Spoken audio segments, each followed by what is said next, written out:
আসমাউল হুসনা ফাদউহু বিহা। আল্লাহ তাআলা নিজেই বলে দিয়েছেন আমার গুণবাচক কিছু নাম রয়েছে, এই নাম করে দোয়া করলে আল্লাহ তাআলা তোমার দোয়াগুলো কবুল করবেন। সুতরাং আপনি রাতের বেলা ঘুমানোর সময় ডান হাতটা বুকে রেখে বলবেন ইয়া বাইসু ইয়া নূরু, ইয়া বাইসু ইয়া নূরু। আল্লাহ তাআলার দুইটি নাম। নূর মানে আলো, আল্লাহ পাক রব্বুল আলামিন সবকিছু দিতে পারেন।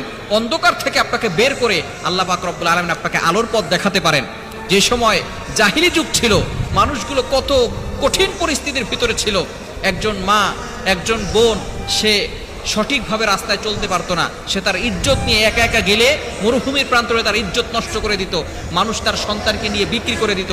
সেই জাহিলি যুগের সময় আল্লাহ পাক রব্বুল আলামিন এই অন্ধকারের জগতে আল্লাহ তাআলা এই কোরআন পাঠিয়ে দিয়ে, আলো পাঠিয়ে আল্লাহ পাক রব্বুল আলামিন এই মানুষগুলোকে সোনার মানুষে পরিণত করে দিয়েছেন।